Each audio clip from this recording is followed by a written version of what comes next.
Welcome to a review for homebrewtique.com. Now, Homebrewtique is a website dedicated to helping you brew your own craft beer. And to that end, they have a variety of equipment and accessories to enable you to do so. Now, they have 3 starter kits available, and we're reviewing one of those today. This one is the complete homebrew starter kit, which currently retails £85 including VAT. Now, as you can see just from the quality of what's included in this kit, it's going to be a really great gift, particularly with Christmas just around the corner, or even just for a birthday present as well. Now, in terms of what you get in the kit, it's really quite generous. As you can see, you've got the Homebrewtique fermentation bucket here, and that comes with a handy dial thermometer, the airlock, siphoning tube, and the tap is also included as well. That's going to hold around about 5 litres of your homebrew. Now, in terms of homebrew kits, it comes with a kit as well, and you can choose that. We've gone for the milk stout here. Very much looking forward to trying that one out.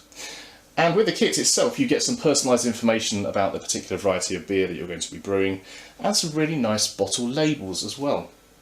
Of course, you'd also get the ingredients you expect with the homebrew kit, so you get your grains, you get your hops and your yeast as well. And as you can see from the actual bags here that are included, really nice touch this. They're very high quality bags, and that's going to look really nice, particularly, as I say, if you're purchasing it as a gift. Not only that, they throw in this Brew Your Own Craft Beer instruction booklet, which has some really handy and easy to follow step-by-step instructions, which we're going to try out later on. And of course, their website has lots of FAQs and hints and advice on there as well, and you can contact the team for some more information. You also get the 12 bottles included. We've got 6 on display, but these are really nice quality swing top bottles as well, 330ml. Very much looking forward to the bottling stage, and of course tasting our milk stout at the end of the whole fermentation stage. So we're going to rejoin you when we're ready to start the whole process off. We'll see you again soon. Welcome back. So now we're at the stage where we're ready to add our grains here in the vacuum sealed bag into the actual grain bag itself. Now, our mistake was that we've got a very large container here, so this bag doesn't stretch to either side. So we're just going to be extra careful not to get any grains down into the strike water beneath. But we've gone for a strike temperature of 71 degrees C, and the initial mash temperature should be around 69 degrees C. That stage will last about 80 minutes. And whilst we're doing this, we want to make sure that we stir out any of these pesky dough balls. That's where you get large areas of grain that are all stuck into one place, and we'll try our best to kind of avoid that happening. So we'll do a little bit of grains, then we'll give it a stir, and then we'll add a bit more, etc., until it's all in the bag. Okay, so we'll continue to do that, and we'll rejoin you when we're in the middle of mashing.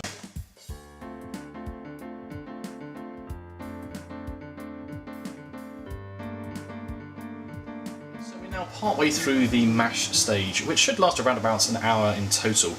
We're trying to maintain temperatures for this kit of around 69 degrees C, so that's really quite straightforward. We're just monitoring the temperature dial here, and every now and then just stirring the outside, the wort itself, just to make sure that we're getting an accurate reading, and adjusting the gas accordingly.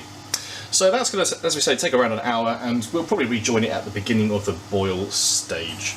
Okay, so just before the boil stage now, we've upped the temperature to 76 degrees C, and essentially the next stage is a bit like dunking a tea bag. So you take your bag and you literally just dunk it in and out of the wort a few times. It's quite heavy actually. There we are, a few times, just to extract the remaining sugars there. And essentially you can then leave that to drain in a colander and collect any of that wort up until about 15 minutes before the end of the boil. You can then re-add that in, so hopefully you're going to extract as much of that liquid wort as possible. Okay, so just let it drain for a little bit over there. This is the stage where you want to just keep an eye on those temperatures, making sure you're not getting too high above 76 there, which we're okay at the moment.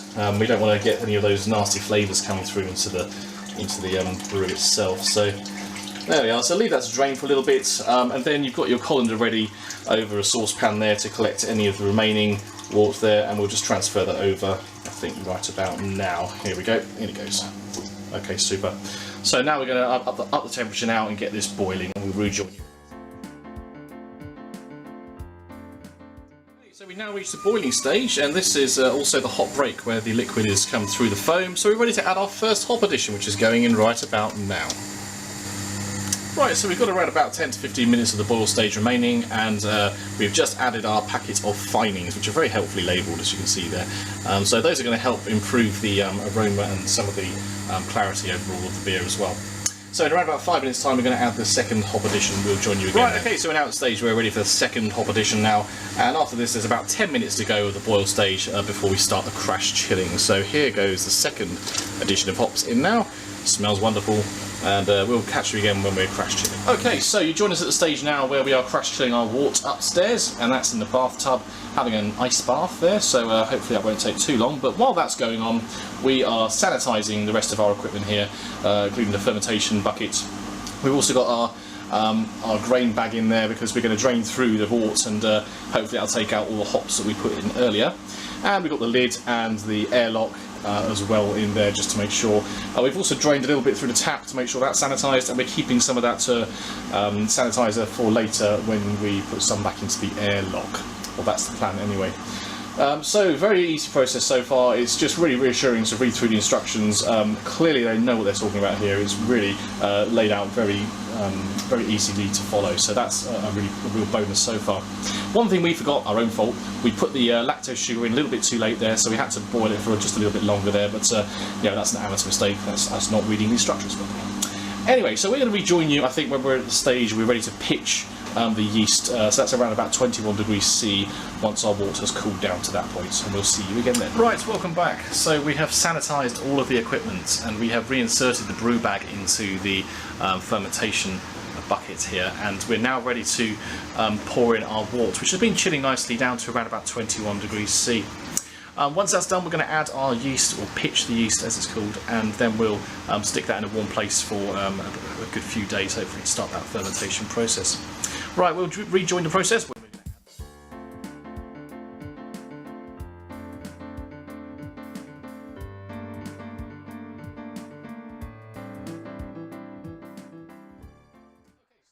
Stage where the temperature's down to around about 21 degrees C, we're ready to pitch our yeast in now. We've also given it a little bit of a shake just to oxygenate the wort there, and we filled the airlock all ready to go. So this whole process has been really easy. I'd have to say it's the easiest all-grain kit that we've ever tried before, so a really enjoyable process today. But do check out the website, obviously, for more details, homebrewteak.com, to see what kits they have to offer. I would say the strength of this particular kit, as I say, lies in the easy-to-follow instructions, and this lovely little bucket system here is great as well. We're really enjoying that, and the fact that it's got the tap as well at the bottom is going to be great. We thought there was a siphoning tube included, but in fact it is. It's a wand for actually filling the bottles during the bottling stage, and obviously we'll do a follow-up review to talk you through that process as well. But as I say, really enjoyable, really fun. I think that's the emphasis from this particular kit, and the fact it's so well presented and comes with really nice packaging. I think that's going to be really attractive as a gift, especially with Christmas coming up. Thanks for joining us, guys. This has been a Pub Sheds review for Home Brew Teak.